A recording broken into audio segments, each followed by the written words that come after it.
Jim Bowie,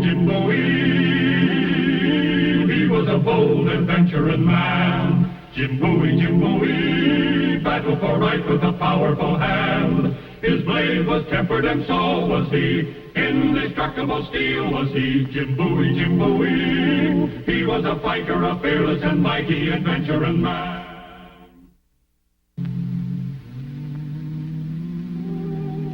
In 1828, gold was discovered in the Cherokee lands in Georgia. In the next couple of years, I heard some vague talk about it, but I was busy in New Orleans, and getting mixed up in a gold rush was the furthest thing from the mind of yours truly, Jim Bowie. As a matter of fact, the night I did get involved in it, I was on the porch of my hotel waiting for a lady. Good evening, Cherry. Let's go in the lobby. No, Jim. Over here. Huh?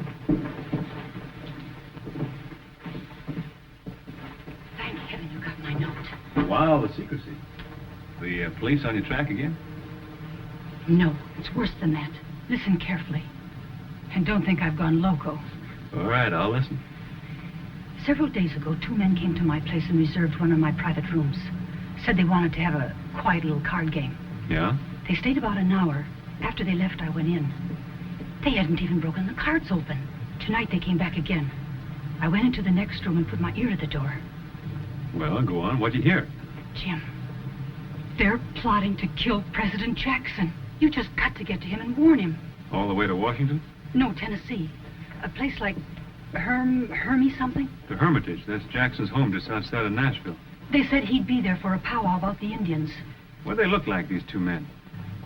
One had kind of light curly hair, and the other was heavier. They given any reason why they wanted to kill Jackson? Nothing that made sense to me. Doesn't make much sense to me, either. Jim, they hate him. They're leaving the day after tomorrow. You've just got to get to him in time. If you want me to ride clear to Nashville on a cock and bull story like this, you must think I'm loco. Jim, it's No, true. no, Jerry. Come on. You go back to your gambling rooms, fix yourself a good stiff drink. Come on now.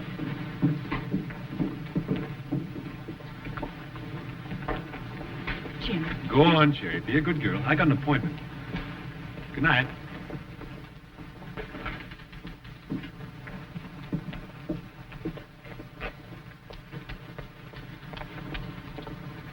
All right, gents. Payoff. He's going. You're sure? At dawn. Then we'll leave tonight. $1,000, Jerry.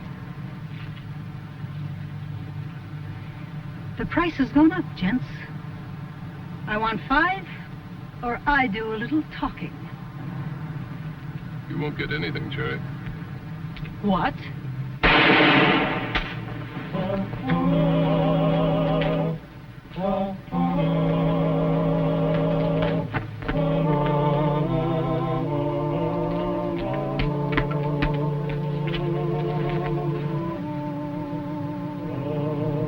It's Cherry Blondell. She's dead. You go get the police. Looks like I'm on my way to Nashville.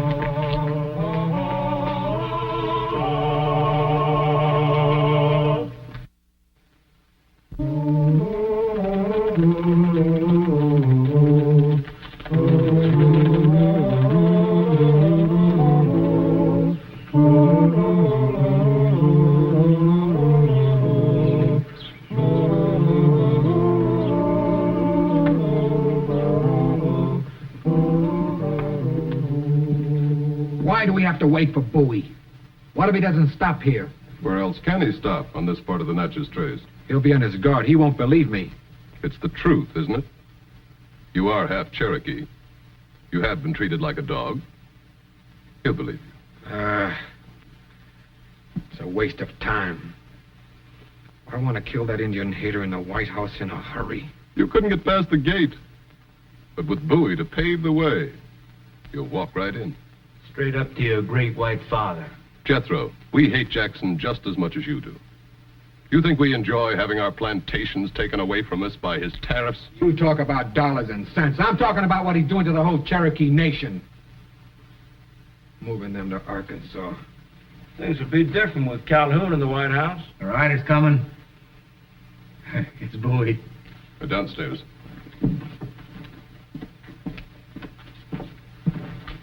Hit me hard and make it look good. all in your lap now. Remember, Bowie is the only one can open the door of the Hermitage to you. And when you get inside that door...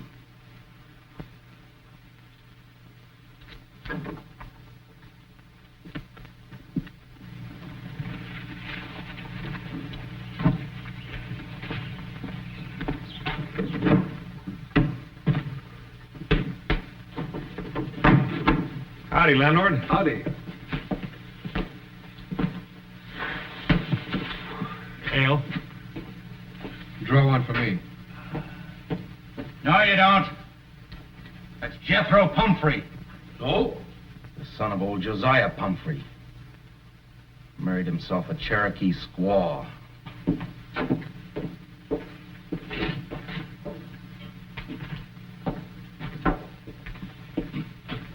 Ain't no Indians gonna drink in the same place I do.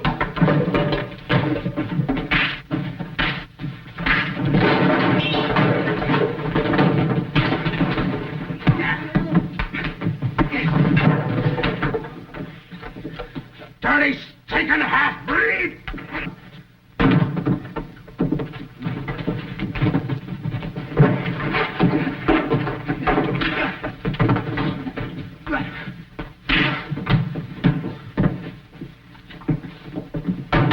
Hold it. Well, killing him's not going to do any good, is it? There'll be one less of his kind. And one less of yours. Now, come on, sit down and cool off. Come on. Sit down.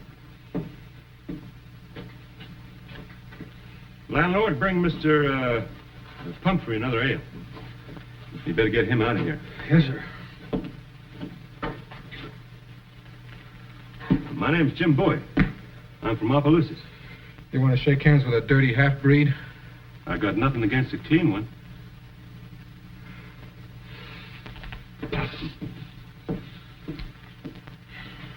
You sure get your dander up, don't you? I reckon you do have a problem. Killing isn't going to solve anything, is it? What will? I don't know. Time? Patience, maybe? Will patience get me back my uniform? Uniform? I was a midshipman at sea in the United States Navy. Till a drunken boatswain in Havana made me exactly 29 minutes late returning from shore leave. You were dismissed from the Navy for that? Must have been some other reason, wasn't there? There was. My captain hated Indians. He called it mutiny. I was logged, court-martialed, dismissed. How did you get in the Navy in the first place? Oh, I made honors at college. The mission school for Indians at Cornwall, Connecticut. Then Princeton. I was the shining example of the progress of the Indian. I was going to help my whole tribe. Now when they need me, I can't even face my own mother. Didn't you appeal the decision? Oh, I even wrote to President Jackson 4 times. He never answered. That's not like Andy Jackson. Not like him at all. Well, how do you know? Well, I know him. As a matter of fact, I'm on my way to see him right now. You are? Uh-huh. I mean, so am I. I mean, I'm going to try to see him if I can get in. Well, maybe I can get you in. Do you know him that well? Well, I'm going there to do him a favor. Maybe I can persuade him to do me one. Yes? I've heard a rumor that there's a plan afoot to assassinate him. I'm on my way to warn him right now. Assassinate him? Who? I don't know who or why. Would you be ready to leave right now? Anytime you say. Come on, then. Let's go.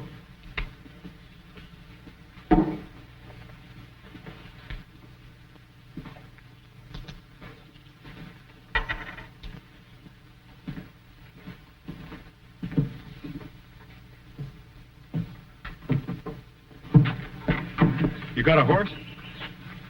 Oh. What if I didn't have a horse? Well, maybe we could have gotten you one.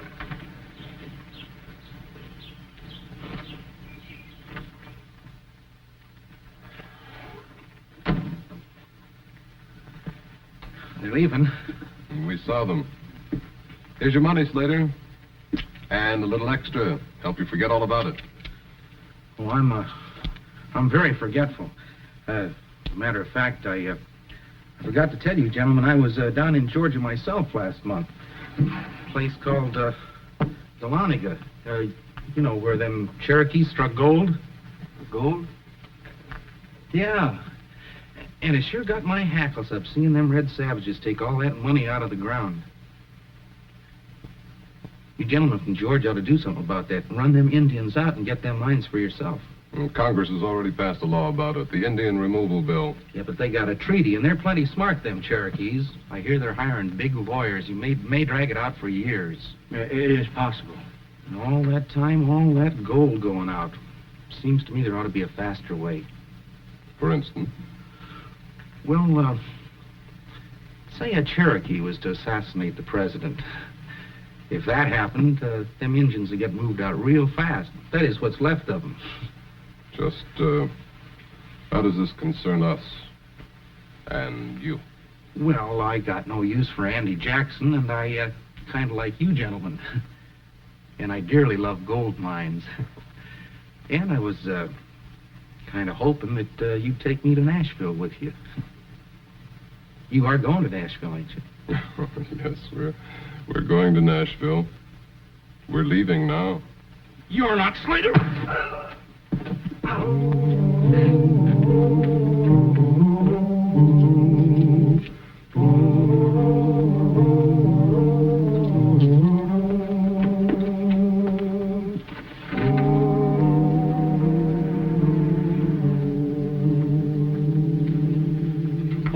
For you, Mr. Bowie.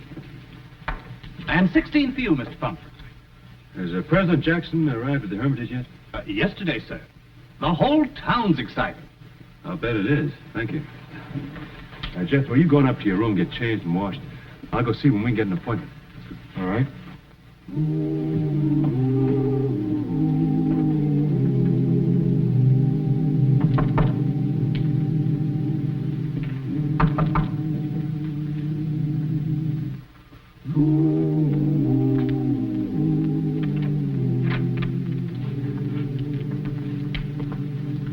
How's it going, Jethro?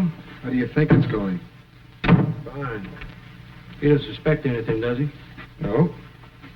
Was even his idea to take me to see the president. Just like we figured. Listen, Marlowe. I can get to Jackson by myself. Why do we have to use Bowie? You're using Bowie to get justice for your tribe, aren't you? You're not asking him to pull the trigger, are you? But I don't need him. Look, Jethro. When we found you, you were drunk on the levee at New Orleans. Was that helping your people? This way, you can get that Indian hater out of the White House. Do us all some good. All right. All right, get out before he gets back here. I'll come back to town after you're through. We'll find you and help you get away. There won't be any afterwards for me. You have a gun, you know what to do. What if I don't get a chance to use it? Come back here. We'll start over. And one shot's all you're going to get. Don't forget that. One shot's all I'll need.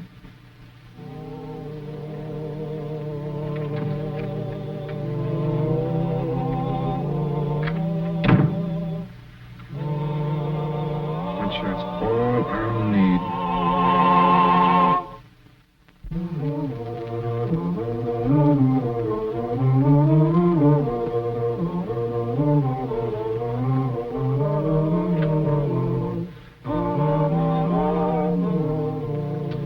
That's the late Mrs. Jackson.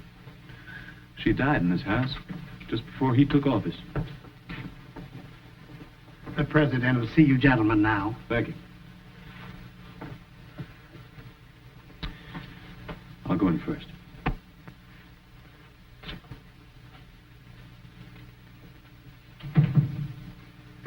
Jim Bowie, I'm glad to see you again. Oh, thank you very much, Mr. President, sir.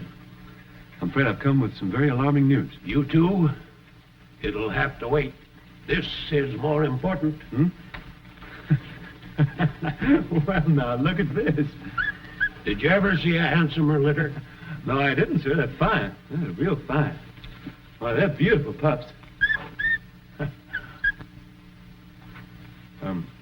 President, sir, what I've come to Nashville is to tell you that... Now, don't be in such an all-fired rush. You've got to help me name these rascals. Well, sir, You know what I like about animals. They're the only friends I have who never pester me with their advice.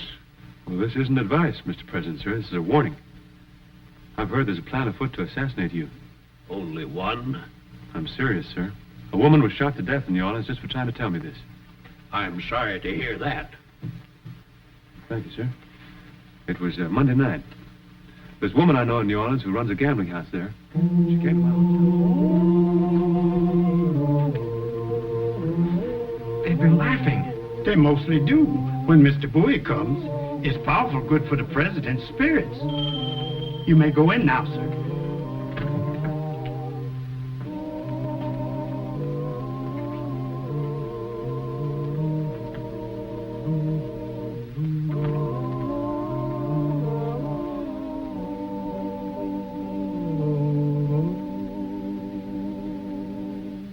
This one looks kind of ornery.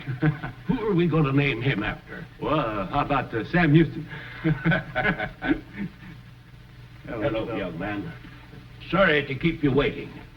I had some important decisions to make about my family here. Told Mr. President your story, Jethro. You left out one thing, Jim.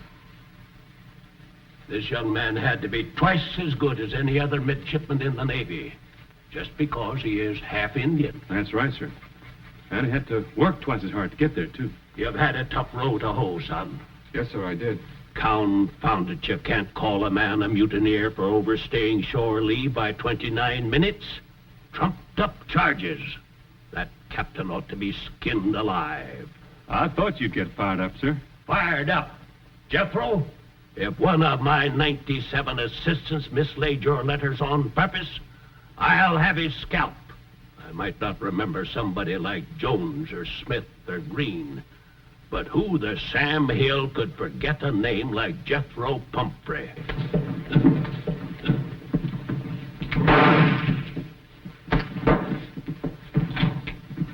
I couldn't do it. I couldn't do it. Dirty polecat. You kill the president, would you? I wanted to, but I couldn't do it. You were part of the plot. The whole fight back there in the trace was a raise, wasn't it? Jim. You used me. You duped me to bring you here just so you could shoot the president. I said let him go. Sir, if I'd have been responsible for your death. But I'm not dead. And what I want to know is why. Was it because I didn't answer your letters? Letters I never got? Well? Jim, let him alone. It wasn't I who kicked you out of the Navy, Jethro. No, but you're kicking my people out of Georgia. The whole Cherokee nation. You're an Indian hater, Mr. Jackson. That's why I wanted to kill you. What made you change your mind, boy? Why didn't you shoot me? Saw you playing with those bird dog pups. He wanted to buy me a horse. Things just weren't the way I thought they would be. I just couldn't. This Indian hater business. Because I sponsored the Indian removal bill, was that it? Yes. You broke your promise, Mr. Jackson. The Cherokees had a treaty with the federal government. You helped make it. Now you want to break it. I have to break it, Jethro. Why, sir? The Cherokees made one mistake, Jim, but it was a dandy. They struck gold. Gold? The Cherokee struck gold? How long since you been home? 3 years. Where are the mines? At Dahlonega? It's $1 million strike. The Cherokees have to go, boy, like all the eastern tribes. Go or be wiped out. So that's what they were after. Oh, I've been such a fool, Mr. Jackson. That's what who was after? Those planters in New Orleans. Who are they? Marlowe and Frost. From Georgia. Where are they now? Here in Nashville. I don't know. You must know where they are. Come on, if you don't tell us... Wait, Jim, I believe him. If they're smart enough to hatch out a plot like this, they'll stay out of sight. Maybe we can smoke them out. In the meantime, what's to be done with him? Send to town for the sheriff, sir. Yes, I suppose so.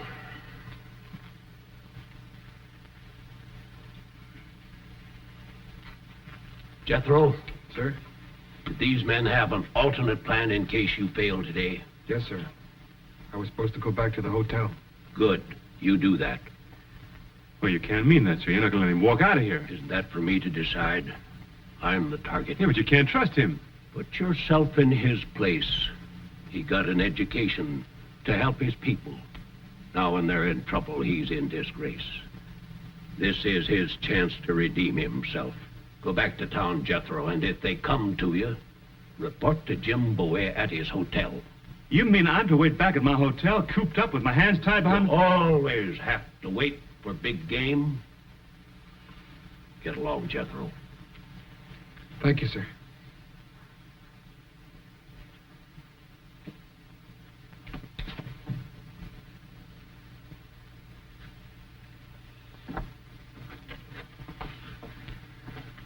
I'm telling you, sir, we'll never get sight nor smell of him again. All those two planters.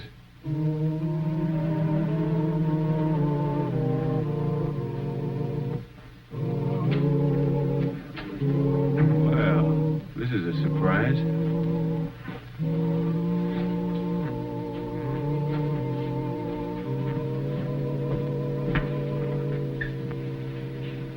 What happened? They came for me in a carriage. We talked. They just brought me back. Well? There's a new plan. They know he puts flowers on his wife's grave every morning. That's the way they would do it. I'm the one who's supposed to do it. Tomorrow morning. Why would they give you another chance? I told them I didn't get close enough today to risk a shot. You going alone? No. They're going with me. But I'll make sure nothing happens to Mr. Jackson. I wish I could trust you. The president does. And you have no choice, Mr. Bowie. All right, you go to your room and wait there.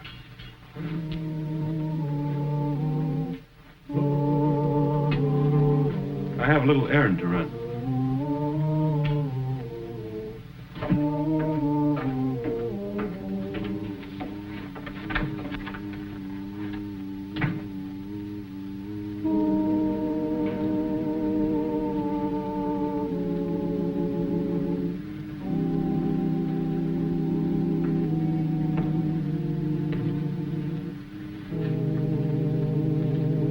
Now, go ahead and shoot.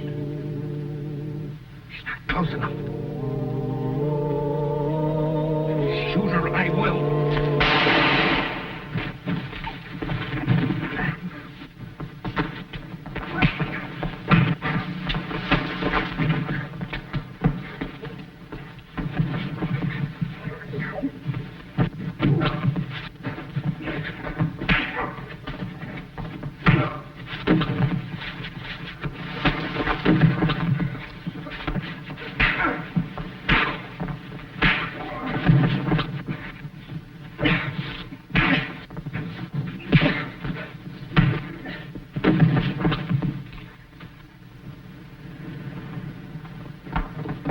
Hold those two for the murder of Cherry Blondell in New Orleans.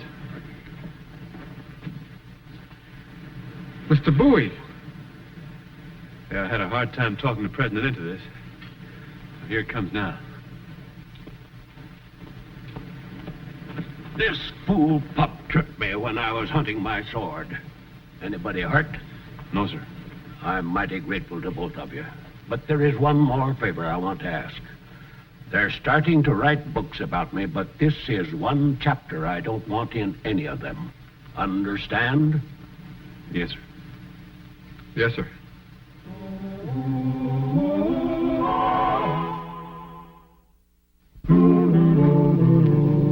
You'll be pleased to hear, Midshipman Pumphrey, that your former captain has been suitably rewarded for his prejudice and injustice.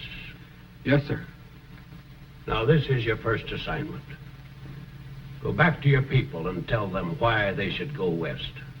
You can go now with your head high, in your country's uniform, and they'll listen to you, as they should. Thank you, Mr. President. You heading back south, Jim? Oh, yes, sir. Unless you think you're going to need a bodyguard. Now, quit fussing over me. I've got the best protection in the world right here. Jim Bowie, Jr.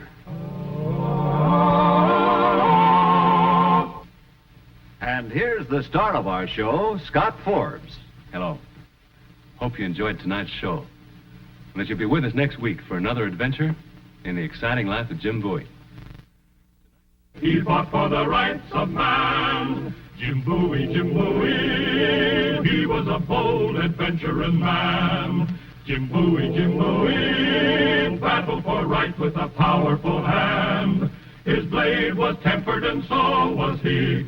Indestructible steel was he. Jim Bowie, he was a fighter, a fearless and mighty adventuring man.